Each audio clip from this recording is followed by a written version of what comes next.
A gente vai falar sobre as qualidades dos nobres ou dos mais nobres.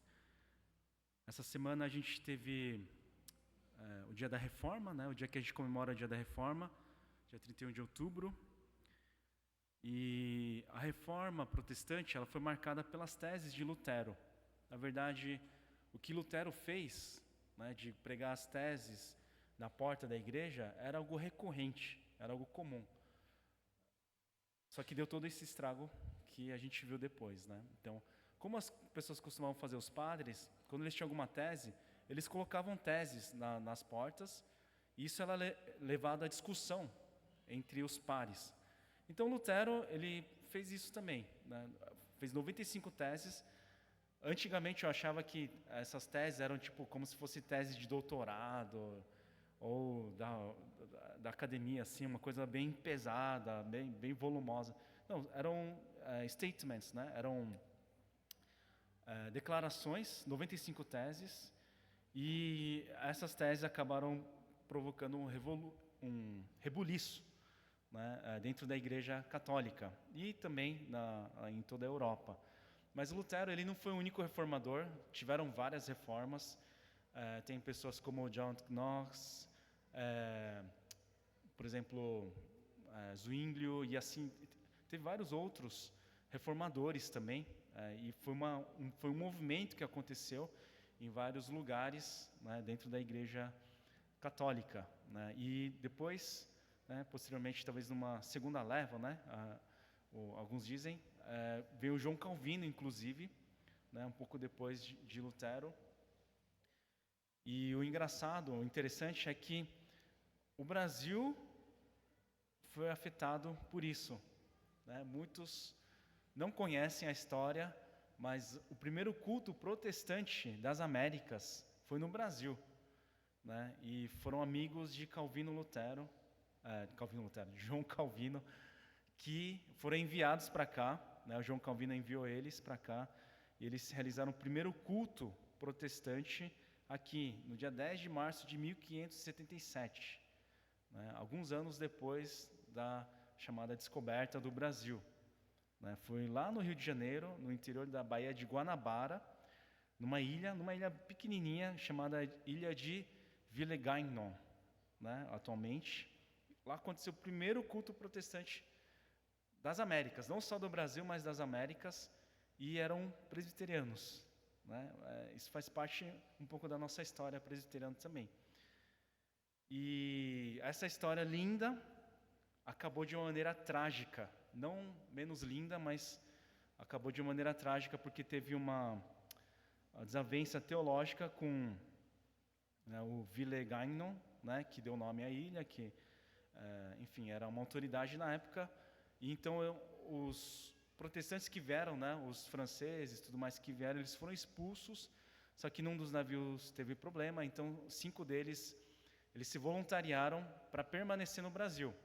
E o Villegaignon, de início, ele recebeu eles, aceitou eles, só que no final eles acabaram sendo martirizados, né? Esse Villegaignon, no começo, ele demonstrava simpatia à fé cristã, né? Então, inclusive, ele mandou umas cartas para João Calvino, lá em Genebra, né? Lá na Suíça, tudo mais. Ele pediu que enviasse missionários, só que depois de um tempo, por causa de divergências teológicas, ele começa a pressionar esse pessoal, né? Ou muda ou vai embora, né? E, enfim, desses que permaneceram, chegou uma hora que ele deu 12 horas para eles mudarem. Então, no final, eles escreveram a Confissão de Fé de Guanabara, em 1558, também conhecida como Confissão Fluminense. E essa tese, né, da Confissão de Fé de Guanabara abordou questões como a doutrina da Trindade, os sacramentos, o livre-arbítrio, as autoridades dos ministros, a vida amorosa e a intercessão. Então, ao invés deles negarem a fé, eles permaneceram fiéis ao que acreditavam, né, de acordo com as Escrituras Sagradas, e no final eles foram executados, menos um, porque ele era o único alfaiate da colônia. Então, ele foi preservado, mas posteriormente ele Ele veio a ser enforcado também. Por que eu estou falando isso? Porque isso faz parte da nossa história, né, da igreja presbiteriana, da igreja protestante. Né? Por que é protestante? Esses reformadores, eles eram padres. Né? O que eles queriam? Eles queriam a volta às escrituras sagradas, ao evangelho, né? Porque a tradição era muito forte. A tradição ainda é forte na igreja católica, mas eles viam que a tradição da igreja católica contradizia as escrituras sagradas. Então, eles se levantaram para reformar a igreja, né? Mas a igreja católica acabou expelindo eles, acabou expulsando essas pessoas, né? E aí, dito isso, eu gostaria de dialogar um pouco sobre a história da reforma, né? Na verdade, algumas coisas que a reforma protestante trouxe para a gente e dialogar isso com o texto de hoje, né? Que faz parte da sequência de Atos, né?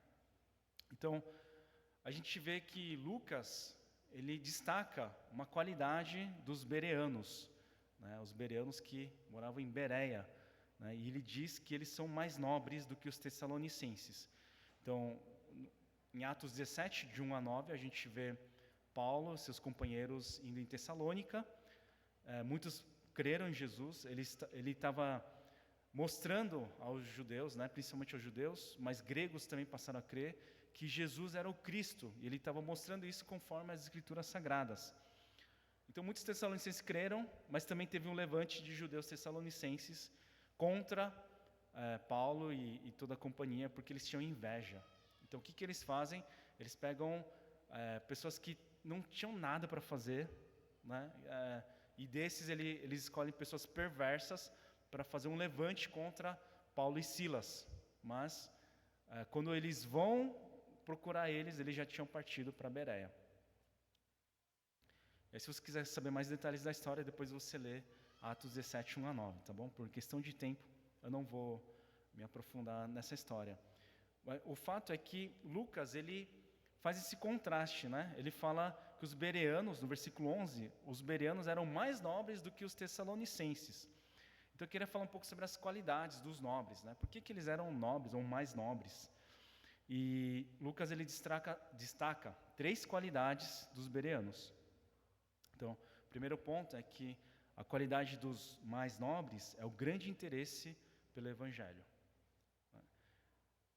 O Lucas fala assim: os bereanos eram mais nobres do que os tessalonicenses, pois receberam a mensagem com grande interesse. A mensagem de que Jesus é o Cristo, nosso Senhor, nosso Salvador. E ele estava mostrando isso conforme as Escrituras Sagradas. Então, eles tinham um grande interesse pela palavra. E ter interesse é muito importante. A gente precisa ter interesse pela palavra, a gente precisa ter apreço pela palavra. Isso é extremamente importante.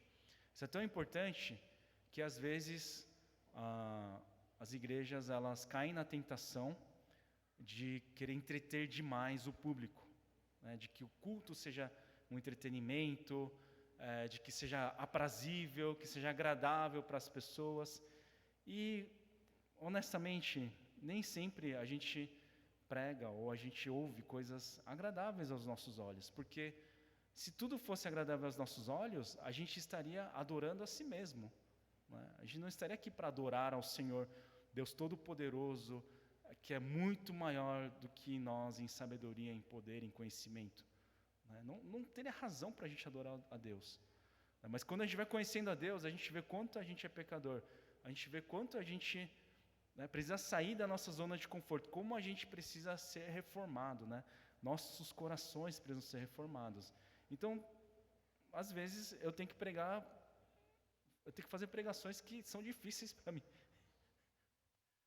Não pelo conteúdo, mas pelo que isso gera no meu coração e como eu sou uma pessoa incongruente, né? Como eu sou falho, como eu sou pecador diante de Deus, né? E eu sei que às vezes é difícil vocês ouvirem também, né? Mas é muito importante a gente ter interesse pela palavra do Senhor. Dar ouvidos, né? Prestar atenção no que Deus está falando, no que Deus quer falar hoje para cada um de nós. Tem uma ilustração que um amigo meu, o pastor Joel, ele trouxe. Eu ouvi em certa ocasião, quando estava com outros pastores, eu queria trazer aqui, que eu acho bem pertinente. Ele falou uma vez que um pastor, ele foi aconselhar um casal. E a esposa, quer dizer, o marido falou assim: pastor, a minha esposa ela é louca. Aí o pastor ficou intrigado, né? Por que está falando isso da sua própria esposa?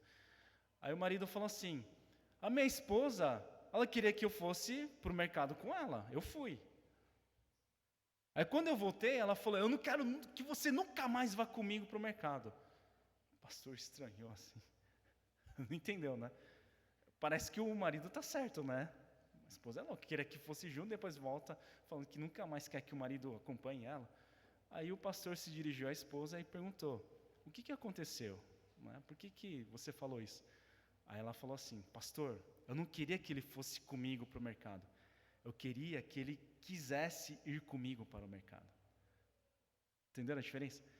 Eu queria que o meu marido tivesse vontade de ir comigo para o mercado. Mas quando a gente estava lá no mercado, e ele foi porque eu pedi, todas as células do corpo dele indicavam que ele não queria estar lá. A expressão facial, a linguagem corporal, parecia que ele estava recebendo um castigo lá. Né? Por isso que eu falei para o meu marido: eu não quero que você nunca mais vá comigo para o mercado. Aí, o que vocês falariam se alguém viesse com esse conflito? O pastor pensou, ponderou, ele se dirigiu ao marido e falou: a sua esposa tem razão. Por que eu acho isso pertinente? Porque é necessário a gente amar a Deus, mas também é necessário amar a Deus. Entende a diferença? Quais são os maiores mandamentos? Amar a Deus, amar ao próximo. Né? Vocês devem ter ouvido isso no mínimo umas 20 vezes no púlpito, né? Quem é da povo celestial. Mas às vezes a gente ama porque Deus mandou, então eu tenho que amar. Eu tenho que cultuar, né? Porque senão vai cair um raio sobre a minha cabeça, né? Tipo, é obrigação. Eu tenho que amar minha esposa porque a Bíblia falou que eu tenho que amar minha esposa. Eu tenho que servir porque é obrigação. Né? Será que realmente é isso que Deus quer da gente? Amar a Deus é importante. Amar a palavra de Deus é importante. A gente amar a esposa é importante. Curtir esse momento. Né? A gente cultua a Deus porque a gente sabe que Ele é digno de louvor e toda honra, toda glória, né? Como a nossa ministra de louvor falou. Né? Amar a Deus porque Ele me amou primeiro. Eu vou servir com prazer por gratidão. Eu vou amar a minha esposa porque eu vejo beleza nela, eu admiro a beleza dela, as características dela. Eu vou amar o meu esposo porque eu vejo qualidades nele, eu respeito ele. Né? Nutrir esse respeito. Então, o primeiro ponto, a qualidade dos mais nobres é o grande interesse pelo Evangelho. O segundo ponto, a qualidade dos nobres é o examinar todos os dias as Escrituras. Eles tinham zelo pela palavra do Senhor. Né? E eles eram persistentes, eles eram constantes em examinar todos os dias as Escrituras. Uma revolução que a Reforma Protestante nos trouxe foi a facilidade ao acesso às Escrituras Sagradas. Naquela época, quem tinha fácil acesso às Escrituras Sagradas? Os clérigos, os padres e tudo mais, quem fazia parte da igreja. Mas muitas vezes, nas missas, eram conduzidas em latim, se não na língua original. E estimam que um manuscrito da cópia das Escrituras Sagradas custasse no dinheiro de hoje cerca de $70.000, pelo menos $70.000. Por quê? Uma pessoa tinha que fazer a cópia, letra por letra, palavra por palavra, bonitinho. E cada livro tinha que fazer à mão. Então, duas coisas aconteceram que trouxeram essa revolução na Reforma Protestante. Uma foi o Martinho Lutero, que ele traduziu as Escrituras Sagradas por um alemão popular, por linguajar popular. Então, isso foi uma coisa revolucionária. Né? Então, ele traduziu a Bíblia para o alemão popular, e isso depois contribuiu para a unificação da Alemanha, das províncias que estavam na Alemanha. para que as pessoas tivessem um acesso fácil de entendimento, não tivesse nenhuma barreira linguística para entender as Escrituras Sagradas. A segunda coisa que aconteceu foi um avanço tecnológico que impactou a história daquela época, que foi a prensa de Gutenberg. Por quê? Através da prensa, né, se vocês forem no Museu da Sociedade Bíblica do Brasil, que fica lá em Barueri, vocês conseguem ver uma réplica. A prensa, ela possibilitou a reprodução de livros em larga escala, com custo muito mais baixo. E é interessante porque Deus ele usa a tecnologia, né? Quando a gente vai ver a época de Moisés, por exemplo, por que Moisés ele é tão importante? Além de tudo que ele fez, né? De tirar o povo do Egito, levar para a Terra Prometida. Uma coisa que Moisés fez que é muito importante, ele se tornou o primeiro autor da Bíblia, né? Do Pentateuco. E a escrita é uma tecnologia que revolucionou a história da humanidade. Tanto que a gente divide a história em pré-história e história. Por quê? Na pré-história não é que não teve história, é que não tem história registrada. Mas depois da escrita, a gente tem o registro. E a gente vê Deus usando dessa tecnologia para a gente ter as escrituras sagradas que são tão preciosas para a gente. Isso aconteceu na época da Reforma também. Então, mais uma vez, ter apreço pela palavra de Deus é importante. A gente precisa ter sede da palavra de Deus. Amar a palavra de Deus. Lembrando que Jesus é a palavra encarnada, Ele é o Logos encarnado. Em João 1:1 diz assim: no princípio era aquele que é a palavra, Ele estava com Deus e era Deus. Depois João vai discorrendo, no versículo 14 ele diz assim: aquele que é a palavra tornou-se carne e viveu entre nós. Vimos a sua glória, glória como do unigênito, vindo do Pai, cheio de graça e de verdade. Então, quando a gente tem acesso à palavra, a gente está tendo comunhão com Jesus Cristo, com a palavra encarnada. E isso é poderoso. Esse momento, essa comunhão, essa intimidade que a gente vai criando com a palavra do Senhor, revoluciona as nossas vidas, transforma as nossas vidas de uma maneira assim assustadora. Deus ele não quer simplesmente que a gente seja um marido melhor, um empregado melhor, um funcionário mais produtivo. Ele não quer que a gente seja a melhor versão de nós mesmos. Ele quer que sejamos novas criaturas. Aliás, Ele nos fez novas criaturas. A partir do momento que a gente crê em Jesus como Senhor e Salvador, nós somos novas criaturas. Ainda falta muita coisa em nós? Falta. Ainda temos desejos pecaminosos? Com certeza temos, mas nós nos tornamos novas criaturas. O que Deus quer é que a gente seja semelhante a Cristo Jesus, que a gente receba o caráter de Cristo, que a gente se assemelhe ao caráter de Cristo Jesus. Ele quer restaurar a imagem de Deus nas nossas vidas, na sua vida. O que Deus quer é muito além do que a gente espera, do que a gente imagina. E nesse processo é muito importante a gente ter apreço pela palavra do Senhor. E hoje em dia, a gente tem muitas ferramentas que nos auxiliam a ter acesso à palavra do Senhor. Se antes acesso à palavra de Deus era escasso, agora a gente tem tanto que a gente não valoriza muitas vezes, né? Mas tem aplicativos que você dá o play, né? E tem um cara que lê para você a Bíblia. Você não precisa nem ler, você ouve a Bíblia, né? Aí melhor do que ouvir é você ouvir e ler.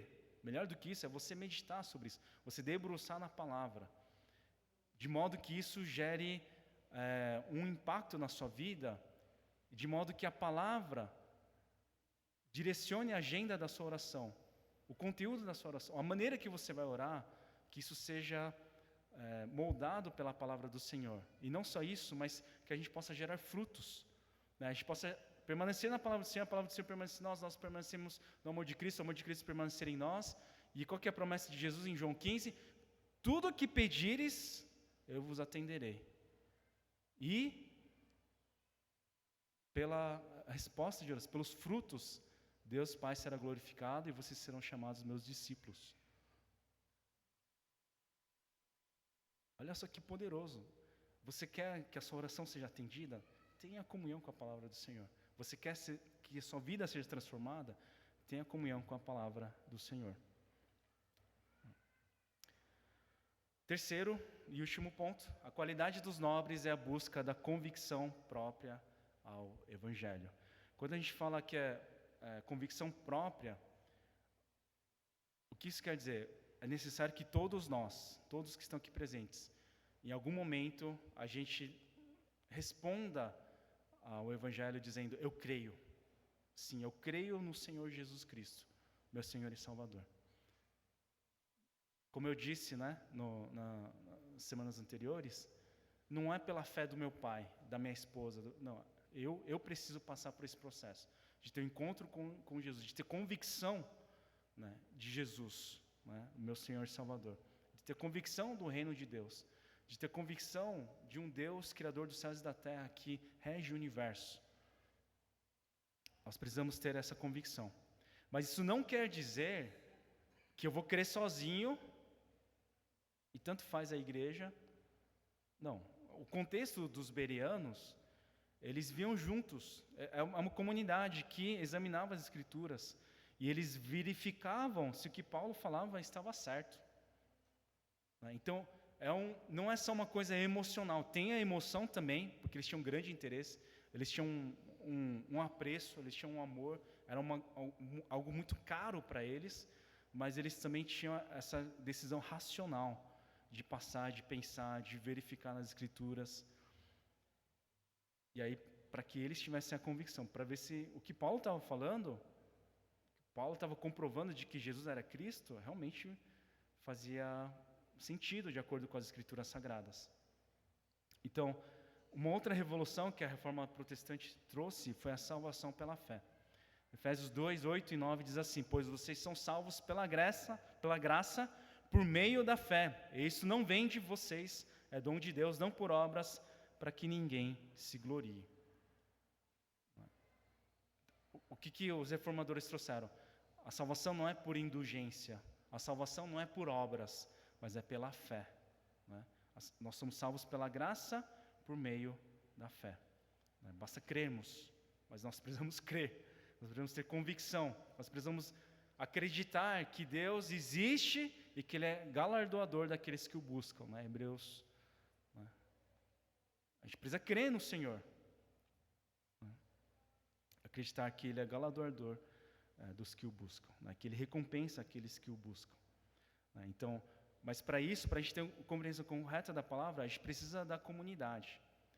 Né? Então, tem a expressão sola escritura, né? Que quer dizer somente a Escritura. O que a Reforma trouxe para a gente? Que as Escrituras Sagradas, que a Bíblia judaico-cristã, ela é a autoridade da nossa vida de fé. Os católicos, ainda hoje, eles creem em 3 autoridades, que têm o mesmo poder de autoridade. O Papa, a tradição da Igreja e as Escrituras Sagradas. O Papa, eles creem nisso porque eles entendem que Pedro foi o primeiro Papa, isso foi sucedido até, né, os dias de hoje. Eles acreditam na tradição da Igreja Católica como sendo uma autoridade, né, tão importante quanto as Escrituras Sagradas, mas a contribuição que os reformadores trouxeram é de que as Escrituras Sagradas são a nossa autoridade máxima. Isso não quer dizer que Deus fala somente através da Bíblia. Eu acredito que Deus pode falar através das circunstâncias, através dos irmãos, através de sonhos e visões, mas nada disso tem a mesma autoridade das Escrituras Sagradas. Nenhuma dessas revelações ou maneiras que Deus fala conosco tem a maior autoridade do que as Escrituras Sagradas. E se não estiver de acordo com as Escrituras Sagradas, se não estiver de acordo com a Bíblia judaico-cristã, de Gênesis, Apocalipse, 66 livros da Bíblia, então a gente pode refutar sem problema algum, sem nenhum tipo de problema na consciência. Porque Deus, Ele já nos revelou a si mesmo, a sua vontade, o Evangelho através das Escrituras Sagradas. Agora, concluindo, né? Eu gostaria de fazer uma pergunta para mim e para vocês. Eu amo amar a Deus e a sua palavra? De novo, eu amo amar a Deus e a sua palavra? Eu tenho apreço, eu tenho prazer em amar a Deus e amar a sua palavra? Se a resposta for não, eu preciso confessar os meus pecados. Então, uma definição que um amigo deu sobre pecado, que eu acho que faz muito sentido. Pecado é viver como se Deus não existisse, sem qualquer consciência de que há um Deus, Criador dos céus e da terra, e que rege o universo. Quando eu faço tudo ignorando isso, eu já estou em pecado. Por exemplo, trazer para o meu caso, eu estou pregando, e aí tem frutos, tem arrependimento e tudo mais, eu achar que fui eu que fiz. Quando eu estou servindo, na EPC Kids, com jovens e tal, eu achar que eu que fiz aquilo. Mesmo sendo uma atividade da igreja, eu posso estar em pecado. Se eu estiver conduzindo a minha empresa como se Deus não existisse, sem temor e tremor algum, eu preciso me arrepender dos meus pecados. Por mais que eu tenha boas intenções. De novo eu pergunto, eu amo amar a Deus? Eu amo amar a sua palavra? Outra pergunta, eu tenho indisposição em conhecer a palavra de Deus? Eu preciso confessar, eu preciso abrir meu coração aqui, diante dos irmãos. Eu confesso que eu ainda me surpreendo quando tem pouca adesão aos catalisadores, por exemplo. Não é que não tem, mas eu esperava muito mais. Né? Quando a gente fala, vamos reunir, aí, a gente reúne, isso é muito bom, é uma coisa que eu amo da nossa igreja. Mas quando fala, vamos reunir, vamos estudar, aí, opa, o pessoal fica... Eu confesso que eu fico muito surpreso com isso. Aí eu fiquei pensando, dentro do nosso contexto, a maioria de nós somos, de famílias asiáticas, tudo mais. Eu fico pensando, será que inconscientemente a gente tem uma aversão a estudar, porque isso foi muito cobrado de nós? A gente achava que isso era uma obrigação, então inconscientemente, quando fala, eu tenho que estudar, isso causa uma aversão, porque se a gente for ver, os nossos membros saíram das melhores universidades do Brasil, Mas às vezes, a gente cresce ouvindo, você estudou, tem que estudar. Como foi a nossa prova? A minha mãe, ela é uma boa mãe, Eu admiro muito ela, a educação dela e tal. Mas teve uma vez que ela foi na reunião de pais, e a minha irmã, ela estava no 3º ano naquela época. E ela tinha tirado 10 em tudo. A minha irmã, ela tirou 10 em tudo, menos em matemática. Eu não lembro quanto ela tirou, se era 9, enfim, ela não tirou 10. Aí, minha mãe, sem querer, ela estava outras mães assim na sala, ela viu, falou, podia ter tirado 10 em matemática também, Aí ela disse que as mães ficaram olhando assim, tipo, um olhar de julgamento mesmo, assim, tipo, nossa, que mãe exigente, Aí a minha mãe, ela percebeu, ela ficou na dela, assim, Faz muito tempo isso. Mas isso é uma coisa que qualquer família asiática vai se identificar com isso.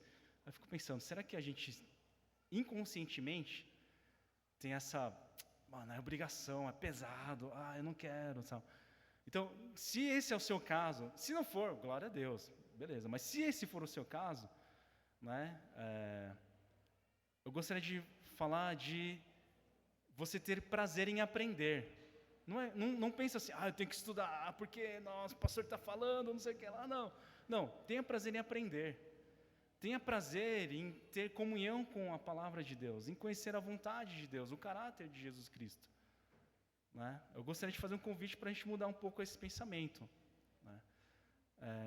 Para que a gente possa ter o prazer de aprender, para que a gente tenha mais momentos em que a gente possa debruçar na palavra do Senhor, como os bereanos fizeram. Isso não é para a gente virar cabeção e falar, não, porque a lei de Moisés fala, não, nada disso assim, mas é para que a gente possa realmente ter comunhão com Deus mesmo através da palavra. Para que quando a gente for orar, a gente saiba como orar. Para que quando a gente for servir as pessoas, nem que seja uma coisa simples, a gente saiba por que a gente está fazendo isso. A gente vai ter o batismo no final do ano. Alguns jovens mandaram uma mensagem, falaram comigo pessoalmente, pastor, eu quero ser batizado. Teve um irmão que falou, pastor, eu pensei muito sobre isso. Eu quero ser batizado. Ficou mais de 20 anos na igreja, É porque ele praticamente nasceu na igreja, mas falou, pastor, eu quero ser batizado. Eu acho isso maravilhoso. Eu quero que quem for batizado, Antes a gente batizava a partir dos 16 anos, né? Mas agora a gente vai começar a batizar a partir dos 14. Quem tiver acima de 14 para cima e quiser confessar publicamente que crê em Jesus Cristo, pode vir falar comigo. Vai ser uma grande alegria, a gente vai fazer uma grande festa aqui na igreja. Mas é importante que a pessoa fale, eu creio, e eu quero professar isso. Eu quero confessar isso publicamente, diante de Deus, diante das pessoas, que eu creio em Cristo Jesus. Isso tem que vir de nós, né? A gente entendendo o amor de Cristo Jesus, a gente contemplando a beleza da santidade de Deus, adorando ao Senhor, vendo como Ele é amoroso, como Ele é justo, como Ele é compassivo, e assim nós criarmos, né? Nós edificarmos uma comunidade da fé, né? De maneira consciente, de maneira com coração, mas também com convicção também. Que Deus nos abençoe.